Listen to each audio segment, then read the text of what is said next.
And it was all greed. It was all greed. My friends and I were sitting around talking, hey, how to get jet rich. We were looking at yachts. Family wasn't important.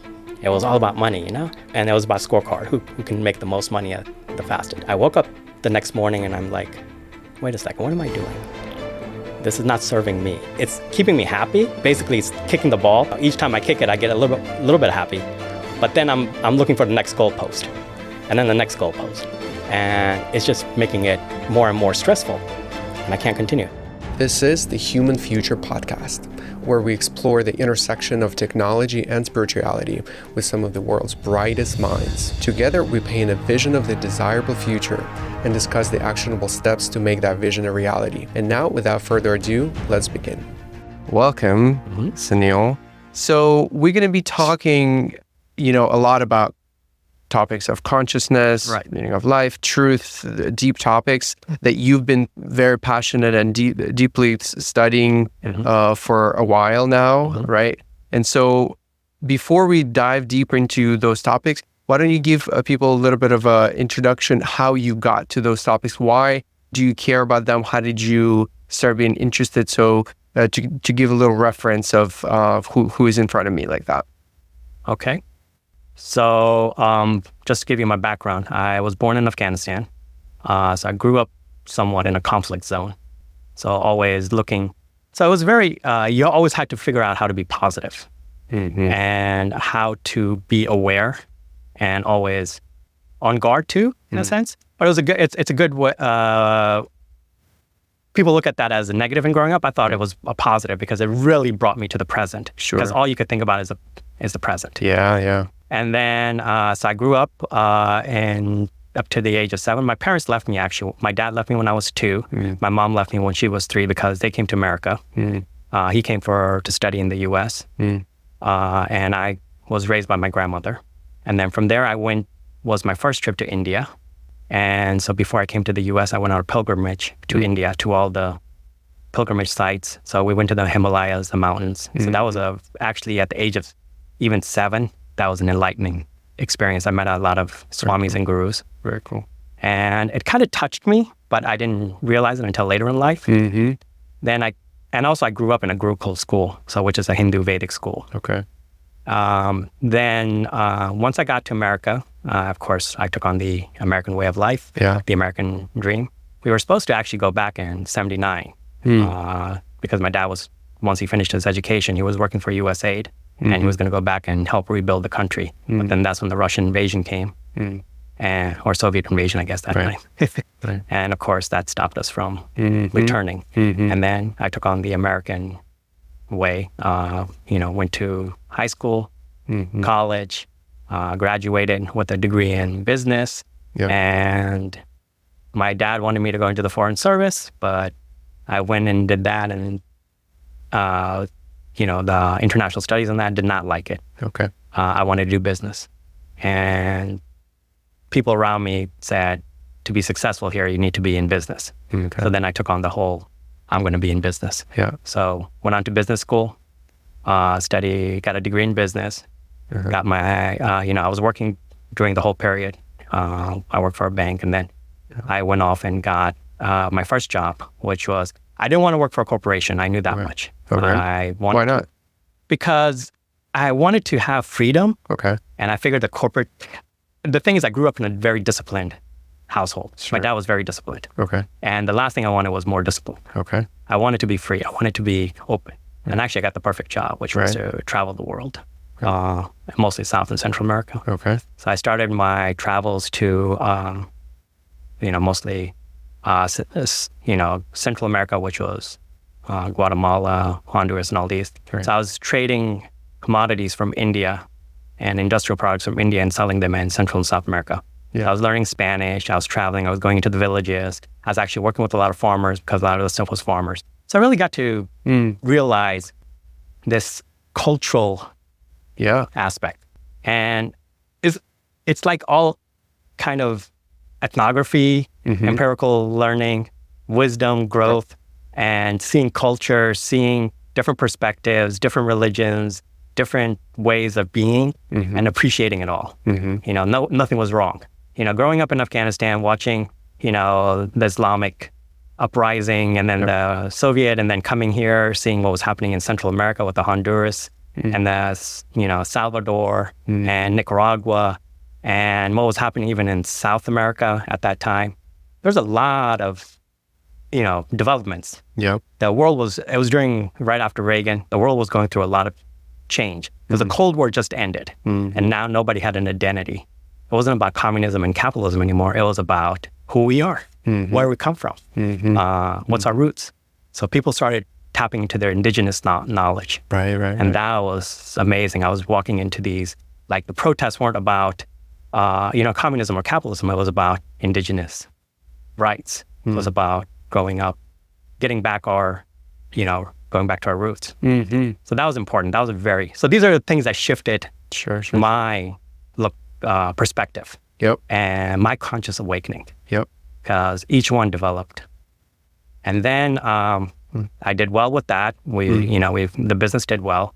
Eventually we got kind of, the Chinese came and, competition came and all that. And then I got another opportunity which kind of shifted me from export industrial products, low tech to high tech, which was the telecom industry. Yeah. So I got into the telecom industry, and at that time, the companies in the U.S., it was 1999. Yeah. Pre-1999. This was 96, 97. Sure. But 99, Global Crossing, all these companies, they started going bust because they had just created so much supply in telecom. And these were basically all these copper lines that were converted to fiber. Yep. And so you mentioned that. So they went bust, and the Indian companies bought up those lines. Right. So these transatlantic fiber lines. And then I got the opportunity to work with one of them because I was already doing other business with that company. And I picked up on a couple of these leased lines, and we purchased direct connections from Bombay, India to New York, Hudson. And so we opened up these call centers. And initially they were for basically low-cost telephone calls. Later on, it grew into sales calling centers, and then BPOs, like back office work for the companies. And most of our contracts were financial companies. Sure. So that all started. And so the competitive advantage I needed, and this is what I always look for. What is the competitive advantage? Like outside of the box thinking. So we needed a lot of employees. Sure. And they had to be young because they had to be energetic, and they have to be like the older crowd, just because they didn't have the education and they didn't have the skill set. So how do we bring this kind of skill set? So the three things they really needed were language, youth, stamina, and the other was just the ability to move. Okay. So I started going from village to village, looking like the city workforce was way too expensive. Because everybody was competing for them. Right. So we were like, okay, we got to find a different way. We need 10,000 workers, and we're not going to find them all in the city and paying the rates that we want to. So the competitive advantage was we finally figured, where's the place where I can get English speaking, disciplined, and people at work. So we started looking at missionaries in the villages. Missionaries teaching English because they have to know the Bible. Right. And so I went and picked up youth from the missionaries, and they were happy because they're gaining gainful employment. Sure. So they were earning 3 or 4 times of what they could earn in the village, some in cases 10 times. So they came, they started working in the call centers for me, and we started training them. So I took a whole group of trainers from the U.S. I trained them in culture, language, and so on. They were very happy. They were learning, they were talking American English, learning American culture. We were feeding them American food. We're giving them all the access to the American way of life. Amazing. Because they could relate when they called to America. Amazing, yeah. So that started happening. And then I think the turning point, or the tipping point, as everybody goes through that point where you come to the realization, okay, where am I operating from? And up to that point, it was all greed. It was all greed. It was like, my friends and I were sitting around talking, hey, how to get jet rich. We were looking at yachts. We're going to buy a yacht. We were looking at, like, family wasn't important. It was all about money, like who, and it was about the scorecard, who can make the most money at the baptist. So all that was the driver. Greed was the predominant driver. And so I took it on, and yeah, I did well. In 2007, I don't know, something. So I was at a dinner, and there was some of these bankers were there. There was an executive from Countryside and Bank of America. And they all... So you're like leaning a little bit back? Yeah. So does that work? Yeah. So start from the top. In 2007, you were sitting, So in 2007, we were sitting at this dinner, and he started talking about all these points where the financial industry was cracking. And he started saying like, okay, there's a lot of subprime going on. There's a lot of people that shouldn't be getting loans are getting loans. Yep. And, there's going to be a shakeup. Yeah. And I was like, oh my God. And also my wife at that time, that was interesting. She's like, you got a daughter, you got to start paying attention to more important things in life. It can't be all about money. And so it was interesting. We were in Orlando. I went with my wife to Orlando, and it was my daughter's birthday. I'd actually missed her for 2 birthdays. And finally we went on a birthday, and she gave me an ultimatum. Okay. She said, you have 2 choices. You can go in this path of making money, because it basically involved, and the question at that time was, should we move to India or not? Because that's where the business was. Or you can focus on family and have a more balanced life. And I said, well, I basically said at that moment, at just the passion, like, I want to make money. I mean, and that's what's going to help you, not just me. Yeah. It's not about just me, it's about you too. Yes. This money's taking care of all of us. She said, no, it's not. Because I'm seeing you. It's driving you to a very destructive path. Yep. And I said, okay, so what do you want me to do? She's like, you got a choice. Either you focus on the money, or you start living a balanced life and start focusing on your family and that. And at that time, I don't know what happened. I just clicked, and I woke up the next morning, and I'm like, wait a second, what am I doing? This is not serving me the way. It's not making me, it's keeping me happy. Like these, basically kicking the ball. Yes. And as I go, each time I kick it, I get a little bit happy. Yeah. But then I'm looking for the next goal post. Right. And then the next goal post. And it's just making it more and more stressful. And I can't continue. And so I come back. I'm just came back from the airport. The next morning, my wife picks me up. I wake up, and she's driving me because we're going to go pick up some stuff for our new house that we bought. Yeah. This huge mansion. And we're going to go do something. And on the way, I get this sharp pain in my chest. And I'm like, God, what's wrong with me? And I'm like, honey, you need to take me to the hospital.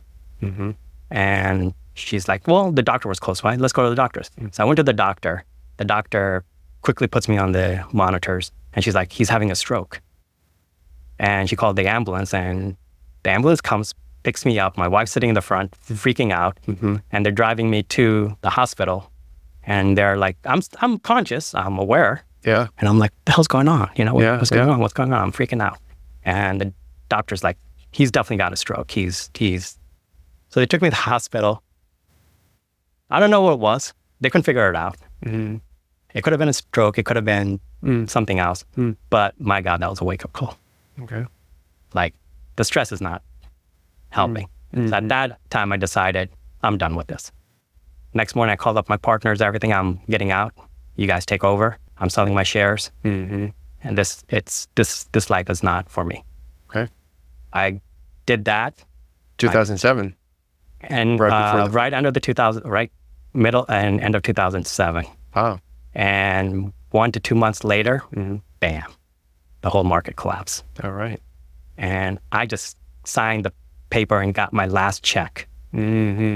I don't know if it was divine, which I believe it is.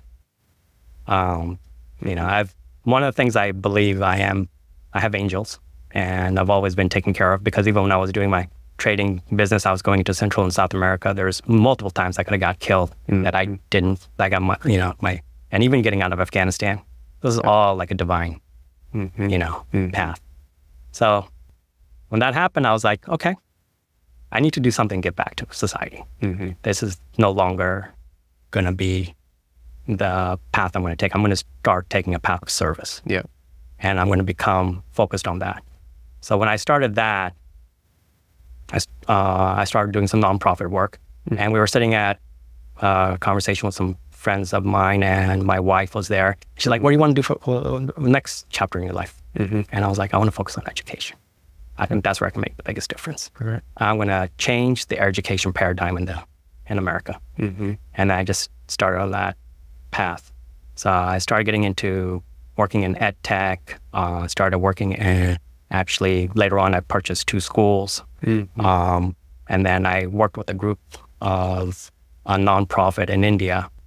And we started putting village schools.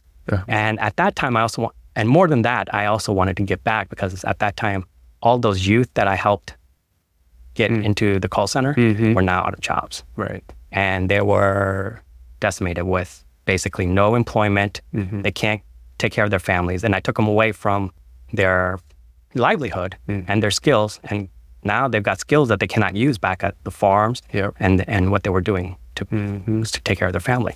So all this shifted their lives. And now they're working in slums. They were working as drivers, cooks, cleaners. They're like, we can't do this anymore. So you need to help us.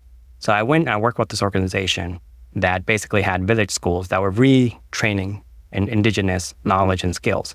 So what they were doing, they were teaching how to do organic farming, and they were also working on education. So they were teaching reading, writing, arithmetic, and they were teaching modern day tech, also computers and all that. So all this, so I started working with them. When I started, we had there were about 20,000 schools.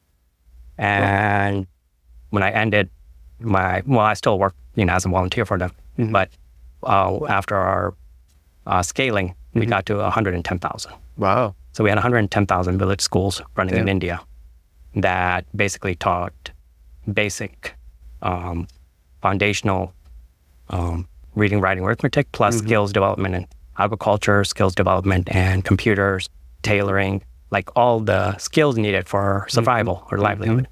Because when I realized was what humans need, and this is the Maslow hierarchy, skills, spiral dynamics, wherever any conscious development program you see, what's the basic? Even chakras, the basic foundational is survival. It's getting to the root. It's learning those basic skills, and we don't teach that anymore. Right. And that's what this school did, was when that child at the age of 5 could learn to survive and be self-reliant, which is the Gandhian way. Gandhi, that's what Gandhi wanted to do for all of India, to make it self-reliant. So it wasn't a dependent country. But from the micro to the macro, the individual being self-reliant to the country being self-reliant. So this helped. And I was like, it's all about conscious development. It's all about you focusing on yourself and tapping into that higher self, because all the knowledge is in us. We don't need to go and search for it. It's just sitting. And then I started, I need to do this. This is what I need to learn about, is how to help myself develop. Because if I can help myself consciously develop, then I can become a model and help others. And then that's what it was. Then I took on that whole process of deprogramming, de-educating, and re-educating myself. And so I went back to school to get my... So the only field of study that actually worked in this was philosophy and sociology. So I went back and got my master's in sociology. And then I just basically started writing theses on conscious, conscious evolution. And that's and then that took me to where I started looking at the historical aspect of this. So that's kind of where I found that, if you look at it, 3,000 years back, they were more conscious than we are today. Yeah. Right. It's, and at first I was like, no, because when I was going to India, like Dr. Subramaniam and all these people that I would meet, they're like, yes, we have the indigenous, all the conscious technology developed. We just need to tap into it. Because the Vedas, the Upanishads, even the Torah, even the Bible, all that is there. It's how we interpret it, how we read it. That is high-level conscious philosophy that we can't even comprehend today.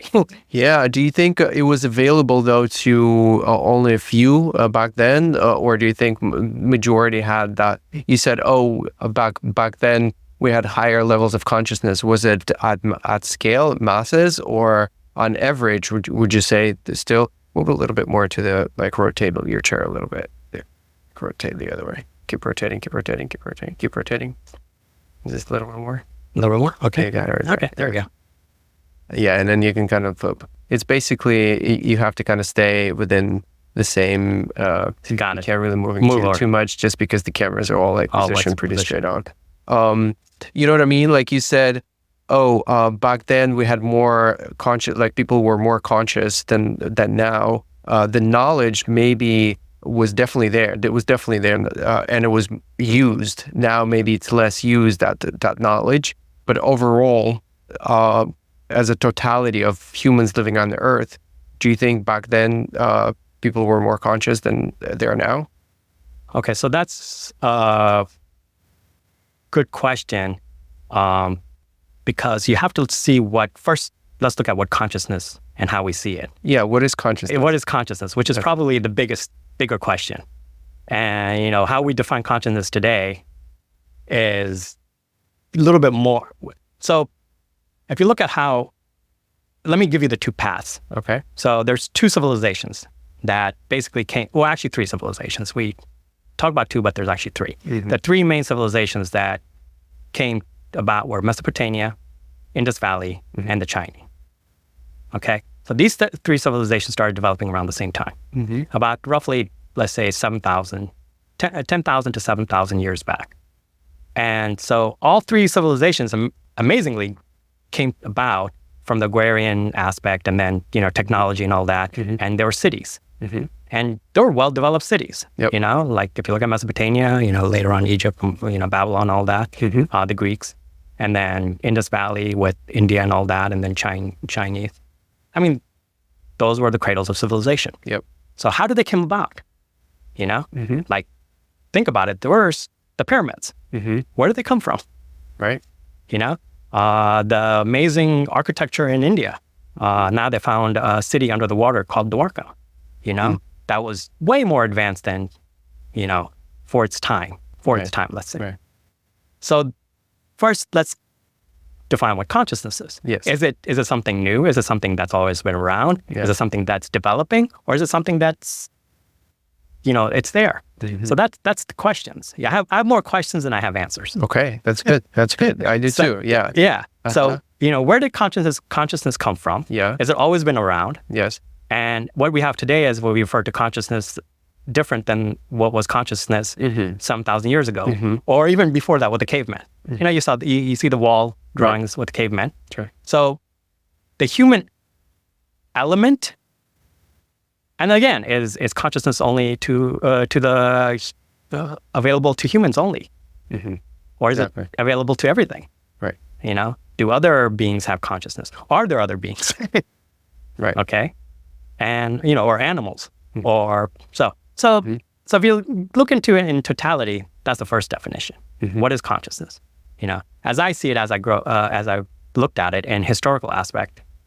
So these three civilizations came to being, and they grew, and they actually produced three geniuses, which were the first individuals that touched on this idea of consciousness. And that was probably, there's others before it, like you said, that was kept to the elite. Like prior to Buddha, the only people that were allowed to study this philosophical aspect were the Brahmins of India. Or in Greece, was very to a very elite set of group. And even in the Chinese, it was very... So three people came, and they actually opened it up to the masses. Okay. And this was Buddha, Confucius, and Socrates. And then, of course, his disciples, Plato and all that. So this is where I think you have to look at it. Yes. And at that time, what part of consciousness was not available to the masses? The part where basically you move from the survival aspect to this higher thinking or higher thought. Right. And what is higher thought? So that's another question. Could we go back to the question of how would you, in your own words, I understand that you maybe have more questions about it than answers, but at this point in time, what is the actual answer of what is consciousness? So for me, so from what I've studied and seen, and then now we're looking at the neuroscience of aspect of it, and the two schools of thought. The way I look at it is the Abrahamic tradition and the Vedic tradition. And the Abrahamic tradition is from the Western perspective, which grew in the outward idea. And consciousness is that search for truth. And what is that search for truth? So for the Abrahamic, it was search for God. Because they were searching. So if you look at it, actually the sciences come from the Jesuits, from the church. All the Western sciences get their foundation from the church. And what was the church trying to do? It was trying to prove the existence of God. Divinity. Right. Okay. So, and we started with the basics with biology. And then we went to eventually chemistry and physics, and then upwards to psychology and sociology. Then the Vedic side came.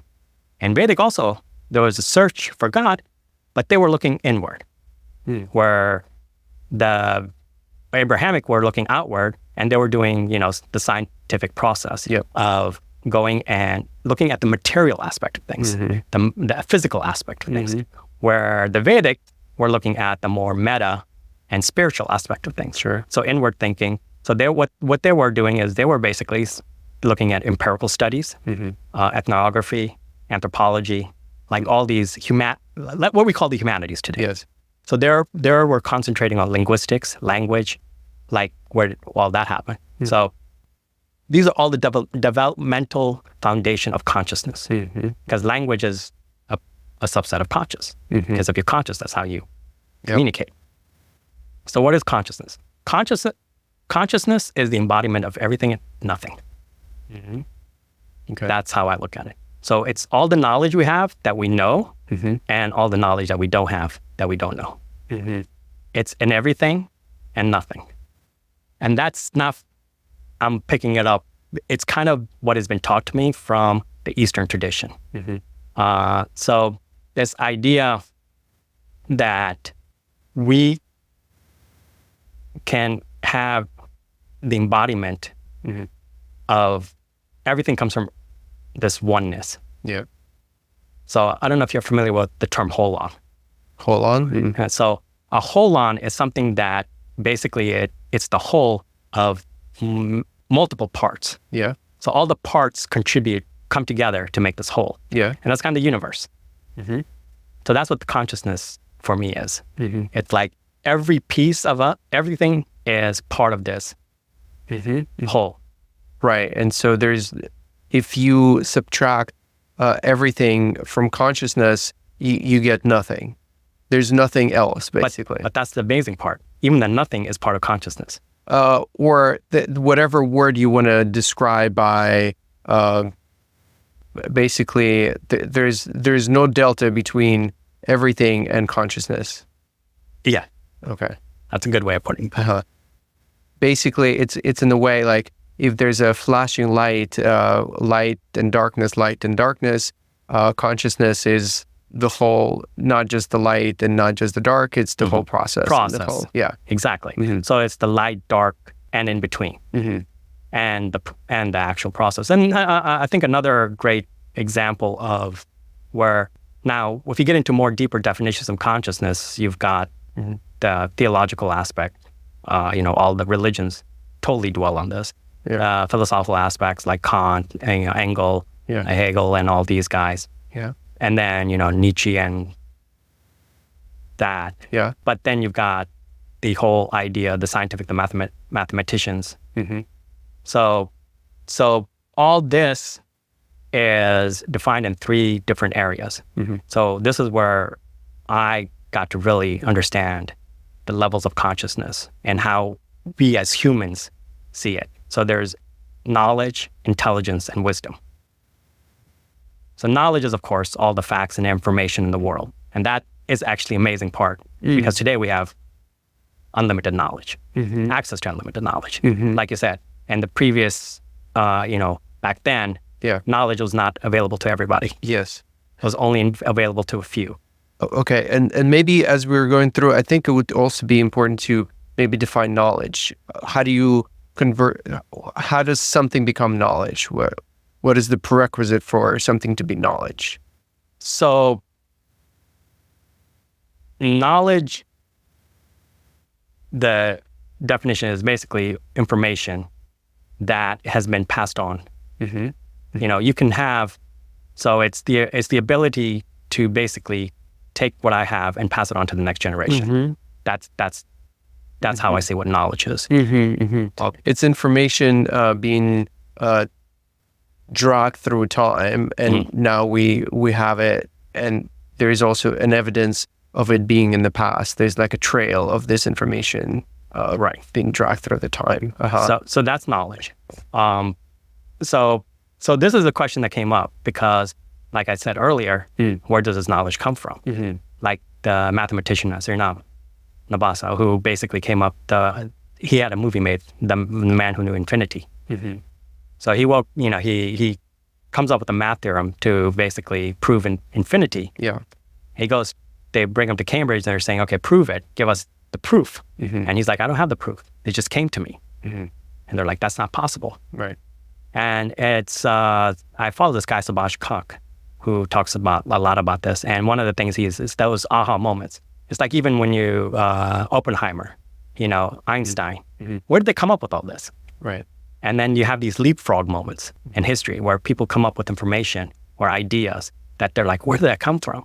Or how were the pyramids built? Where did that knowledge come from? See, that knowledge. Right. So, when I first, now I'm basically contradicting myself to a degree. Like, okay, it's passed on knowledge, but where is it passed on from? That's the question. Where does it come from? Is it just from human to human? Is it from the universe to humans? Or is it from divinity to humans? See, that's the aspect of where the knowledge is coming from. Knowledge is like a passed down information. Yeah. Knowledge. Does it have to be useful to be knowledge? If it's like it is information, but it's not applicable, and would that still be considered knowledge? Would you say? Yeah. So I think any information and it could be opinions or facts. That's still knowledge, because you're gaining it's information. Okay. Now, this is where intelligence comes in. Intelligence is the ability to decipher.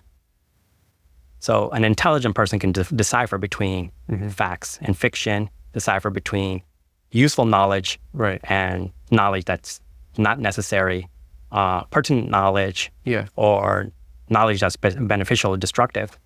So that's where intelligence comes in. The idea to decipher between what is needed, relevant, and the rational, process. Can I actually do a quick clarification on the knowledge? What is the difference between information and knowledge? Information has no time scale. It's just right. And information is given like any time. Right. It's not being transferred. Right. Like today, I have information, but it's not. I'm transferring it. It's like it has less dimensions. Like information doesn't have the dimension of time, basically. No. Right. And it's not longitudinal. It's just basically you have it today, tomorrow you don't. Right. Or it's just for the given moment. Sure. Where knowledge is actual passed down. Okay. Now, what's the difference between knowledge and wisdom? Okay. So we'll get to that. But then intelligence. What else how intelligence acts on it, on knowledge, or is there anything else to say about intelligence? So intelligence basically is the ability to decipher. Yes. It's the ability to come to a decision. So you take knowledge or information and what you extract from it and the decision or the choice you make. Sure. And intelligence is that ability to narrow it down, rationalize it, and come up with. Right. And it's mainly rooted in survival, right? Information? Or intelligence. Intelligence? It can be, and it can also be in above survival, because this is where it gets, I'll give you a very interesting story. Okay. So in Hindu mythology, Shiva, the god of, people know him god of the destruction, or actually he's more than that, but he's also was Mahadev, which is the god of gods. And so he was having this congregation where he brought the rishis. The rishis are known as the learned men. Okay. So all the knowledge was kept with the rishis. Rishis were the keepers of knowledge. So they came, and there was the devas. The devas, or the gods, were basically the protectors of the natural environment. So the devas were Surya, which were sun, Chandra, moon, Indra, so these were the devas. So they're the natural, the representation of nature. Okay. So you have the devas, you have the rishis. The rishis are, like I said, learning men, the keepers of knowledge. They were the keepers of the Vedas. And Veda means knowledge. So the rishis came, and the devas, and they said, we're going to have a competition. Now we have mankind coming to blossom. Sure. And the competition is we're going to ask the devas questions, because up to now, mankind's been just worshipping you guys. They've been going around doing these rituals, saying, hey, fire, Indra, save us, Agni, save us, or, Surya, sun, save us, Chandra, save us. They're always praying to you guys. But you guys, you're just around. You don't really do anything. Okay. You don't have any function. And honestly, can you really save them? So, but we can, because we have knowledge. We can teach them. We can show them the way. And so Shiv says, okay, let's have a competition. You ask the devas questions, and if they can answer your questions in reference to the development of mankind and consciousness, then of course you're right. If they can't answer your question, you're right. But they'll ask you questions, and if you can't answer their questions, then you're right. So the rishis started asking questions. They had tons of questions. They was just sitting back, meditating, listening. They're saying, where does humans come from? How did humans learn to language? How do we make a fire? How do you create this as a weapon? And they were like throwing all these information. The devas are like, we don't know. Well, what is all this? What are you talking about? Yeah. This has no relevance to us. It's not important. Yeah. And the rishis went, oh, well, so it looks like we won. You guys have no answers to any of our questions, and you have no idea what you're doing for the humans. Yes. And so Mahadev Shiv goes, okay, let me ask you a question. Who asked the questions? We did. Who had the answers? We did. So how does that make it a question of relevance? Right. And they're like, what do you mean? Like, if you have the question and the answer, then how are these questions any relevant? Because it's all already known. Right. And they looked at the devas, and the devas like, where's the sun? Where did it come from? Where was the universe? How was the universe created? And they're like, we don't know. Yeah. So who's asking the question and who has the answer? Okay. And that's the conscious development of things. And that's how we look at okay, who has the knowledge? Who has the information? And what's relevant? And what's necessary? And honestly, how much do we really know? So there's wisdom. Are you talking? Okay, so this is a good segue to wisdom. Yeah. So where's the wisdom come from? Right. So, okay, so these devas, okay, they're like, okay, this is great. You have all this knowledge, but how is that going to serve you? Right. Okay, tomorrow, if you are in peril and you are sitting here and you understand that this is going to affect me, like if you don't have rain, are you going to have a harvest? If you don't have the sun, is anything going to grow? If you don't have wind, is anything, half your thing's going to work? No. So what do you have to do? You have to let go and surrender. You have to give some value to divinity, and you have to respect that there's things outside of your control that need to function for you to survive. Okay. And then wisdom comes in. And that's what wisdom is. Wisdom is knowing the experiences of the knowledge and the intellect of all the trials and errors of all the things that work, so you don't keep repeating the same mistakes. But not in addition to that, knowing that there's things outside of you that are not in your control, and how to function in that environment. So that's where we get into, why they say, let's go to the man on the mountain to gain the wisdom, because he's already knows what's in his control and what's not outside of his. Interesting.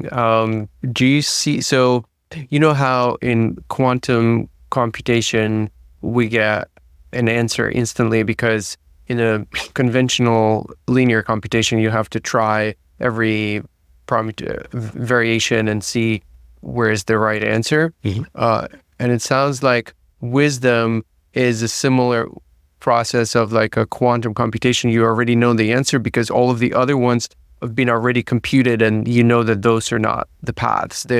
All of the mistakes have been made, and now you know what the right answer is. And it's like a web of kind of like a quantum web in a way that just knows the right answers to kind of immediate reality. You already know the wisdom of life in a way, like you know how to make the right decision.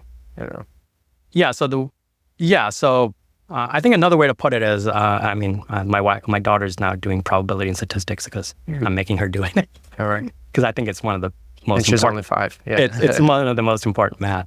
Sure. But it's like the null hypothesis. Okay. If you look at it that way. It's like the idea that doesn't work, but we know it doesn't work. And yet this works, and we know it works. And the accumulation of all that, what works and doesn't work, and the idea that also there's areas that we don't know about, but we have experience. If I touch a fire, it burns. If I jump into a cold lake, it's cold. And so all those, the feeling aspect of things, the emotional aspect of things. So going back, all the way back to consciousness, can we expand on that and then talk about human consciousness, universal consciousness? Maybe give me a definition for, let's say, what is human consciousness? So the human consciousness, I think, if you look at the developmental aspect, I think one of the best areas of studies is spiral dynamics, and Ken Wilber touches on this, which he uses Vedic tradition and Abrahamic. So it's the developmental states. Maslow kind of touches on this, like where we go from survival to self-actualization and, self-realization. So in the Vedic tradition is going from Atma to Brahma. So Atma is the self to Brahma, the universe. So this idea of eventually coming to the realization and the knowledge and the life aspect of that we're connected to everything, and the realization that, we are a piece of the universe. And I don't know if you're familiar with Akashic records and stuff like that. Yeah. So these are the meta aspect of things. Like we can tap into this universal knowledge, this universal wisdom, and pull it, and we have all the answers. It's just a matter of us sitting down and tapping into it, and gaining access to that. So that would be on the human scale. On a universal scale, consciousness is energy. Everything is, and that was proven in CERN, a few years back with the finding of the, Boson-Higgs particle. They broke down, up to, half, century back up to Einstein, the atom, was the smallest. They thought everything was made out of atoms. Yes. And then they came to quarks, and and then the quantum field was looked at. But at the end, the last, with the last experiment at CERN with the boson Higgs particle, everything is made of energy. We're all energy. Consciousness is just a part of that energy and that particle that exists in all of us. You know, I like this analogy of a standing wave. I don't know if have you ever heard of a standing, do you know what a standing wave is? It's basically, I don't know. No, go ahead. Yeah, it's basically like, imagine there's a shallow river and there's a little rock sitting on the bottom, and the water is flowing through and creating like a wave that's just kind of hanging in there. When the water stops, the whole thing becomes flat, obviously. But when the water is flowing, then it creates this concept of a wave. You can't really put it in the box in a way, but it only emerges when there's a flow of energy. Yes. And so I see the whole reality, all particles are just basically standing waves of energy, just, it's kind of like a little black hole that just energy stays in the stationary little dot. And then we have, infinite amount of those dots just creating the whole reality. Yeah, it's like the ripple. So with saying that, so if that's the case, we said consciousness is energy, and energy, how does energy operate? Energy is frequency, and it's a wave. So if everything has consciousness, what makes one thing more conscious than something else? Right, frequency, right? Yeah. We talked a little bit about. Yeah, we talked a little about that. Yeah. And then that's the thing. So at what frequency is it operating? So vibrating. Right. And like we said, like EDM, you go to an EDM concert, all of a sudden you're coming up, it's like doing psychedelics or something. Like when you do these things, you're basically creating that vibration. And all of a sudden you're becoming aware of things that you weren't aware of before. Like when you're in an EDM in that zone, you all of a sudden, you get these visions and you get these, you're dancing, you don't even know how you're dancing and what you're doing. Or you're moving, your body's moving, and you're doing things that you didn't think you were capable of doing. So that's what this is all, that consciousness expansion. And so, I think that's the future. Like where we are now and, where we were, what I've said, remember that at that time they were more conscious. I think they were vibrating at a higher frequency because they were allowing themselves. There was dance. There was those, the ayahuascas, the tribalism, the shamans. These people were helping people to vibrate at higher frequencies. And we're coming back to that slowly. Like you see about all these people, going and doing all these different, experimenting with these different, and they're bringing back, all these psychedelics and everything. So what it is it's opening up that gateway. We're talking about vortexes and all that. Yeah. It's all about that frequency, that opening up access to those new frequencies or higher frequencies in our higher self. What is the difference between consciousness and awareness? Did you say? So awareness is what we've been referring to as consciousness, or consciousness as awareness, but it's more than that. Okay. Yeah. Awareness is one aspect of consciousness. To be aware, first step of gaining consciousness is to start becoming more aware and present. And then you start developing, because then you start accessing those things that you don't know and accessing those frequencies and those levels of being that you didn't know even existed. So yeah, I think, this general equating consciousness with awareness is, that's kind of limiting what consciousness is. Yeah, but it's like Buddha, in the Enlightenment story. He became enlightened, and then he could have, he could have gone, he could have attained moksha, but he didn't take moksha. He just took enlightenment. And he stuck around because he wanted to teach others how to be enlightenment. So he did reach that higher awareness, but it wasn't just enough. It was about reaching the awareness and then sharing with others and expanding that awareness. And that's the expansion of consciousness.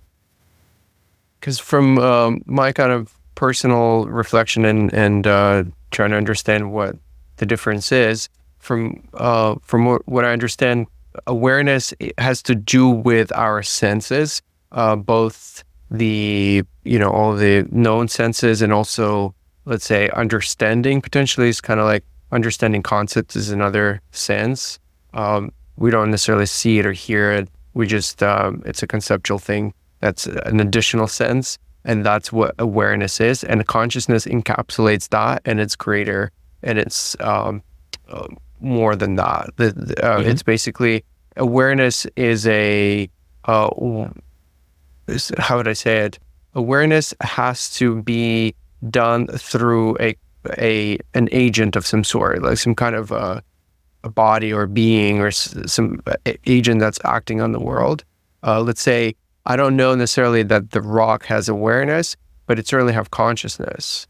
Right. And so awareness emerges when a being emerges. Like that's, yeah.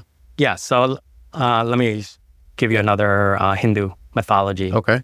Kind of analogy of this. Or I don't know if you're familiar, the great epic Mahabharata, which is in Indian, the Great War. And this is basically, there's these 5 brothers that were against 100 of their cousins. And the war is basically who gets the kingdom. But the 5 brothers, it's all symbolic. So the 5 brothers represent the 5 senses. Okay? So it's all about this conscious awareness. And Krishna plays initially the mediator, and then he joins the 5 brothers to basically teach the 100 other brothers. Now, what are the 100 brothers? They're the 100 vices of man, all the different things that can bring the downfall. Right. So this idea of you saying that the awareness aspect of it has to come from a being. Yeah. It can't, everything has consciousness. Yeah. But we are then have the tools and the machinery to be aware, the senses to be aware of this consciousness. Right. Or components of the consciousness. And components of this consciousness is the senses, touch, taste, smell, all these. So through that, we develop our knowledge and our ability to understand. So that's what these 5.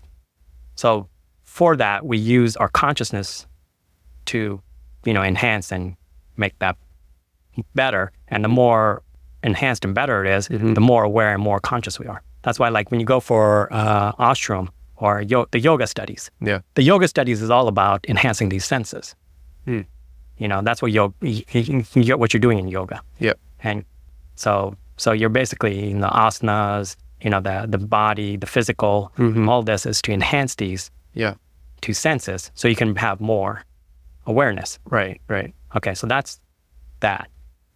So that's how, as human beings, we have been given the tools to become more aware by using these senses. Yeah. And the wider your senses, the wider the net of your experience, the more you can be aware of. Yeah. And the more developed your senses are, the more aware you can be. That's why yogis and, the man on the mountain is more aware, than the individual, because all they've done is they've been more disciplined and they've actually developed those senses. Like they've taken sense of, sight, taste. When I went for, a while and stayed at yoga ashram, what were they doing? They were basically feeding me chilies. Like, okay, how much taste can you develop? Or walking around blindfolded and, and then developing your sense of hearing. And of course, the traditional yoga that is popular in America, the asanas, developing that idea of the body, the breath, the meditation, and the meditation, the ultimate, sense of, getting in touch with the intuition. Right. So the more you develop that, the more aware you become. Intuition. Can we go there? What is intuition? So intuition, the ultimate in consciousness. Tapping into the, that unknown, that higher self that basically guides you. Like I said, that one place where knowledge is transferred. It's not just from one human to the next. It's from the universe. And that's what we're tapping into. Waking up the next morning, and saying, whoa, this is not how it's supposed to be. So would you say then the intuition is a bridge between kind of like this universal knowledge, the Akashic record type database that everything is there, and then you bringing it back into this reality through like some glimpses of information that kind of sipping through that, or is that something different? It's that and more. Okay. So Akashic Records is a good component of it. That library of infinite knowledge that everybody's contributed to, everybody's experienced. Infinite wisdom. I wouldn't say knowledge. Actually, it's beyond knowledge. And then, so intuition is this. Part of it is tapping into the divine aspect of things, but also tapping into your human aspect of the emotions. Right. Because how much are we in touch with our emotions? Because our emotions also have, that's consciousness too. That give us, some direction. If you're always listening to the rational mind, that doesn't always have the solutions or the answers. So we have to tap into all of it. And that's the idea of being aware and tapping into the whole consciousness, not just different components. And that's the amazing part, because consciousness is embodiment of everything, like we said earlier. So sometimes I see also intuition is basically, let's say you're in a particular circumstances and you need to make a quick decision onto something. You have certain variables that you're aware of, like this and that. I don't know what would be an example, but you just have to make a quick decision. You're looking around, you understand where you are, and you're trying to make a decision. There's an intuition component in the decision making. Basically, you're accounting for variables that you're not consciously aware of. So your subconscious mind is still taking in some of those variables. And then through intuition, you're getting the signal about what's the best kind of decision considering all of those variables. So that's kind of how I also interpret intuition is basically conscious plus subconscious or like unconscious input, and then you converting it into insight that you can't really fully explain because some of this input is on I don't know what the right word, subconscious or unconscious, comes from that layer of your awareness. So there's that, but that again, you're limiting to you. Let's take it even further. Okay. Like there is information, like you brought up Akashic Records. There is infinite wisdom and information in the universe. It's how much do we tap into it? And this is where, even the fact that we exist is a miracle. It's the whole idea of miracles, So if we can take this, just that, to the fact that we don't have all the answers, and that there's other higher, maybe other beings, even other, that information is not just coming from us humans. Right. It can be coming from anywhere in the universe. And it's been there for billions of years, expanding. So if we can tap into even components of that, that's the greater aspect of the intuition. It's like you're getting stuff that you would not even have figured it out on your own. Okay. Like it is beyond you. And it's coming through you. Okay. But again, you have to be open to it. Right. And you have to surrender and give it. Like I think a great person that has done some really amazing stuff, and that is Michael Singer, like the surrender experiment or the untethered soul. He talks about that stuff. It's like things just happen if you just let it be. Yeah. Maybe this is a good segue to AI technology, and so as we're becoming more technologically advanced now, we have this AI tools that's helping us making better decisions, maybe at some point doing science for us and new discoveries and things like that. Do you think going into the future, we will need less and less of intuition because now we have this intelligent being that's helping us making a decision? Yeah. So technology, and where I consider computer as a current tool in technology. Yeah. So what have we been doing since, I would say in the last 200 years, since the cotton gin? the development in the Industrial Revolution. As all we've been doing is basically finding a tool or automating a function of the human being. We started with the hands, with the cotton gin, and and then we went to the feet. We created automobiles and travel, and it's like we didn't have to run anymore.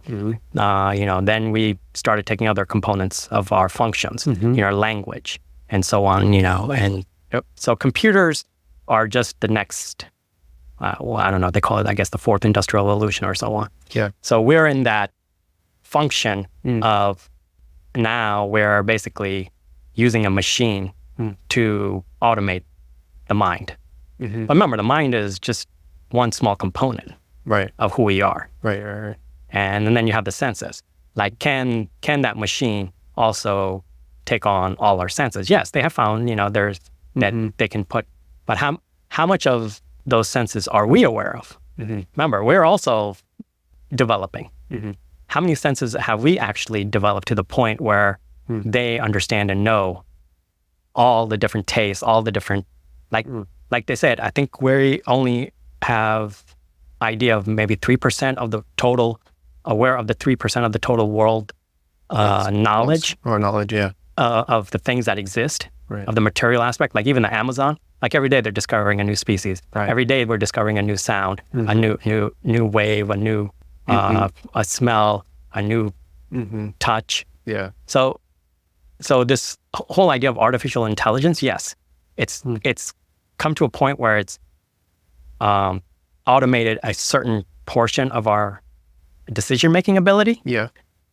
But beyond that, it's just a tool. Okay. And now it can do it better than us because it's focused and it's working on that specific area. Just like a robot, can automobile and now manufacturing. What are they? I think Tesla manufactures a whole car with less than 10 people. Right. It's all automated. So again, self-driving car tomorrow, or automating some decision-making aspect. But this is robotic, repetitive, stuff. Yeah. It's not this idea of discovery. And this is the other thing. Has everything been? Are we creating anything right now? That's the question. So. Yeah, I mean, depends on what we call creation. We're maybe bringing some, there is a whole range of probabilities what the future could look like, and we're making decision on where we placing our energy and kind of deciding what we want to manifest. And so that you can argue that yes, we are by deciding and by choosing what kind of future we manifest, we're creating that type of future. So creating what, from my understanding and an artistic aspect of even, is coming with something that doesn't exist before. But the thing is anything we create has existed to a degree. So it was an interesting thing. I was in sociology, and this professor walked into the room, and he's like, I want you to understand one thing. And everybody was looking at he was a very wise guy. Yeah. And he's like, you're not going to create anything. Okay. All creation has been done. All we are, and our job now is discovery. We are basically beings that are discovering. So all this is discovering, because if you look at nature, nature has, and this was interesting that even a lot of scientists are actually talking about this. Yeah. That we are basically discovering everything. Like, you think you've created this painting, but it represents something that's already there. Yeah. I understand. Then when you say, oh, it's already been created, you don't have to create it, that means that there was a process of creation and it just ended, and now you're at the end of it. Now you're just discovering what's been created. How do we know that it was a process? Maybe it's always been there. Well, I said we're not creating. I didn't say creation has stopped. Well, you said it's already been created or something like that. Yeah. Basically for us, what we see it from our perspective. Now the universe is expanding, I guess. again, that's another question. Mm-hmm. But if the universe is expanding, then there are things being created, but we're not creating them. So this is where I think... Interesting. Then Akashic record is also like expanding, would you say? Like the new knowledge is being added to it at every... Well, that's why it's referred to as infinite knowledge or infinite wisdom. Yeah, but is it expanding? So if it's infinite, then does it stop? Because infinite goes on forever. Yeah, but then you can... which means there's no... infinity. Infinity is... That was the beauty of infinity, because what they had was, when you looked at everything on a linear spectrum, you were negative this way to negative this way, but it was a line. Yeah. It was a line. It stopped. Remember, a line stops. But infinity is that figure 8, or, two circles, which are intertwined and never stops. It basically keeps going forever. Right. They do say that there are different types of infinity. Some of them are bigger than others. I don't know if that's... Possibly. Did I hear that somewhere? It's possible. I think... but again, that's, out of the realm of, of our current state of knowing. Right. And, so if Akashic Records is infinite, then it's infinite. So it expands. It's growing. The universe, do we consider the universe to be infinite? Yeah. Yeah.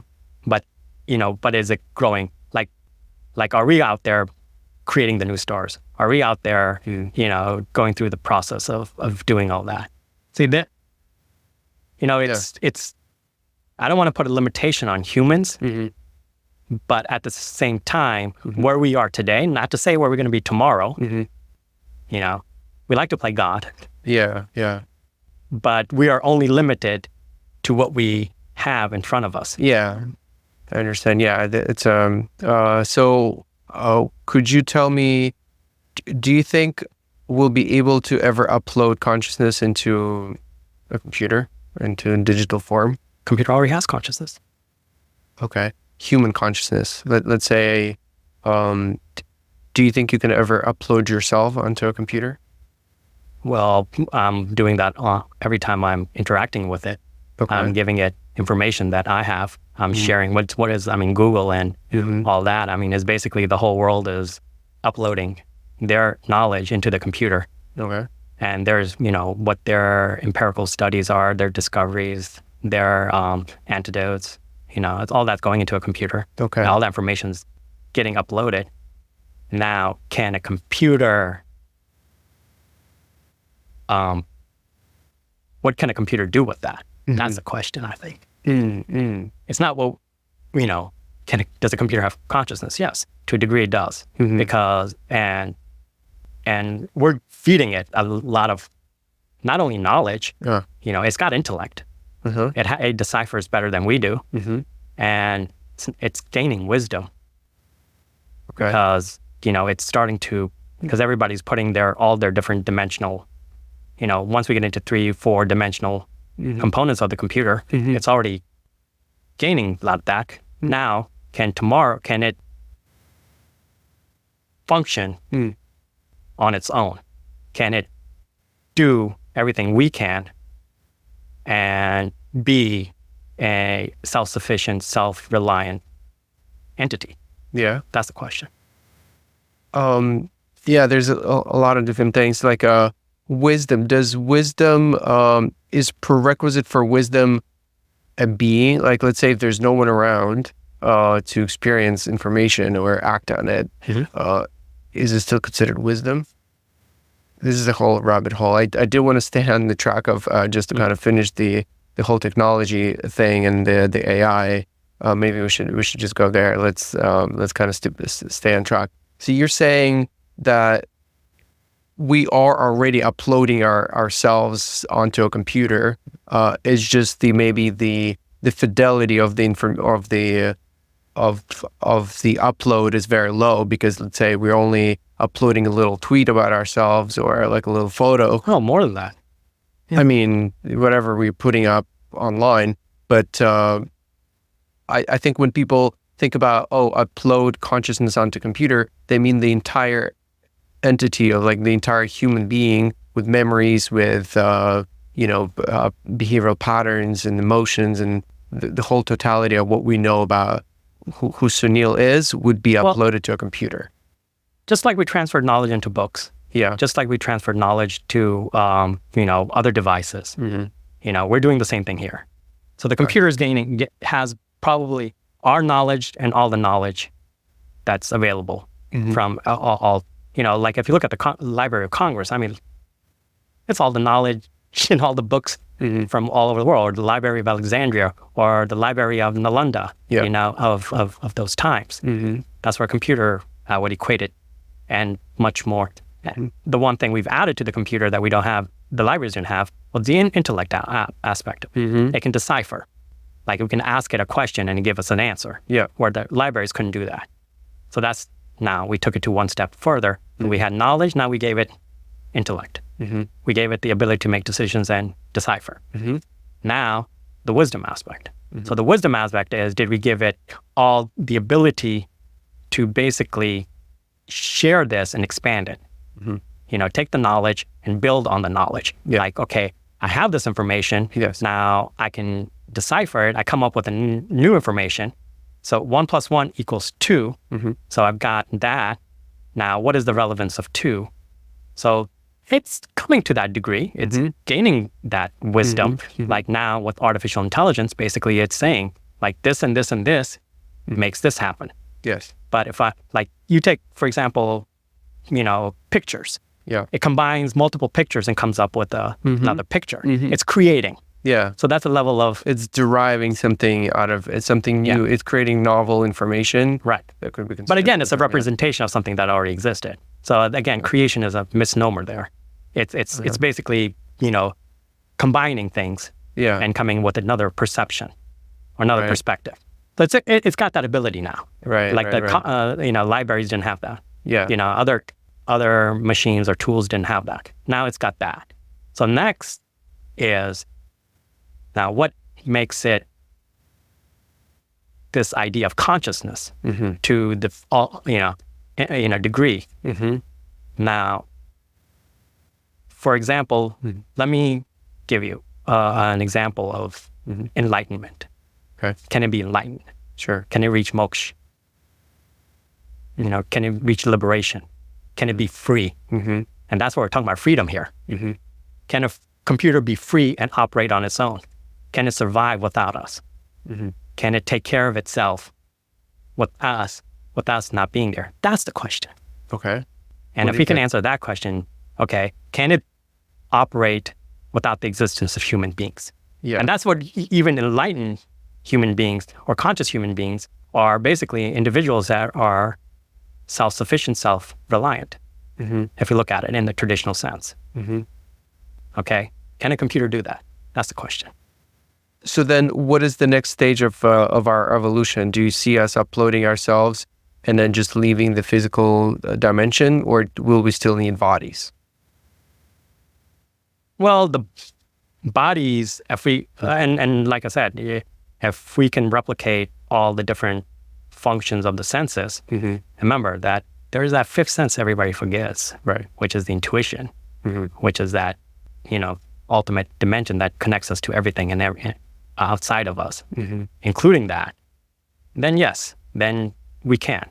And not to say samadhi exists before we were here. I don't know if you're familiar with the idea or concept of samadhi, where like Osho, basically leaves the body, but still is operating through the senses. So yes, I mean, there's that possibility.